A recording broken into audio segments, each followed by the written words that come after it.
প্রিয় মুক্তিকামী ছাত্র জনতা, আমরা দেখতে পাচ্ছি যে আমাদের এই অভ্যুত্থান এবং বিপ্লবের পরেই দেশে অরাজকতা নাশকতা করছে ফ্যাসিস্ট এবং তাদের দোসররা।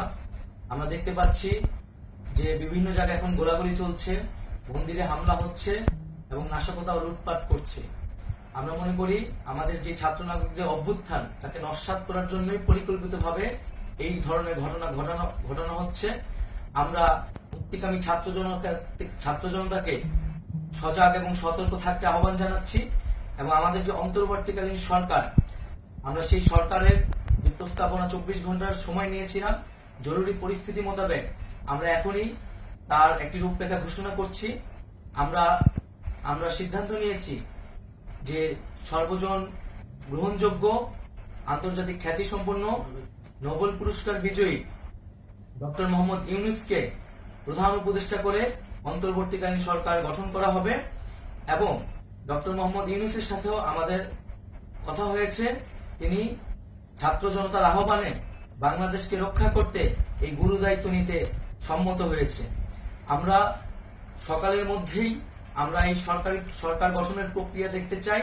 রাষ্ট্রপতির কাছে আহ্বান থাকবে যে দ্রুত সময়ের মধ্যে ডক্টর মোহাম্মদ ইউনূসকে প্রধান উপদেষ্টা করে অন্তর্বর্তীকালীন সরকার গঠন করা হোক এবং এই অন্তর্বর্তীকালীন সরকারের বাকি সদস্যদের নামও আমরা সকালের মধ্যে ঘোষণা করব। প্রিয় বন্ধুগণ, দেশে যে অরাজকতা চলছে, মানুষের জীবনের নিরাপত্তাহীনতা চলছে, সেজন্য আমরা রাষ্ট্রপতির কাছে আহ্বান জানাচ্ছি দেশে আইন শৃঙ্খলা পরিবেশ ফিরিয়ে আনার জন্য দ্রুত সময়ের মধ্যে কার্যকর ব্যবস্থা নিতে হবে এবং আইন শৃঙ্খলা বাহিনীকে সহযোগিতা করার জন্য মুক্তিকামী ছাত্র জনতাও রাজপথে থাকবে এবং অন্তর্বর্তীকালীন সরকার গঠন না হওয়া পর্যন্ত মুক্তিকামী ছাত্র জনতাকে রাজপথে থেকে তাদের যে অভ্যুত্থান, সেই অভ্যুত্থানকে রক্ষা করতে হবে। প্রিয় বন্ধুগণ, আমরা রক্ত দিয়েছি, শহীদ হয়েছি। আমাদের যে প্রতিশ্রুতি একটি নতুন বাংলাদেশ গঠন করার জন্য, সেটিকে আমাদের অবশ্যই বাস্তবায়ন করতে হবে এবং অবশ্যই ছাত্র জনতার প্রস্তাবিত সরকার বাদে কোন ধরনের সরকার কিন্তু মেনে নেওয়া হবে না।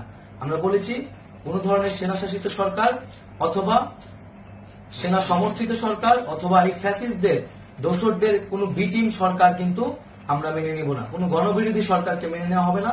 ছাত্র জনতার অভ্যুত্থানকারী যে প্রস্তাবিত সরকার, অন্তর্বর্তীকালীন সরকার, যেটা আমরা সিদ্ধান্ত উপনীত হয়েছি ডক্টর মোহাম্মদ ইউনূসকে প্রধান উপদেষ্টা করে এই সরকার গঠন করা হবে, সেই সরকারকেই বাস্তবায়ন করতে হবে অবিলম্বে।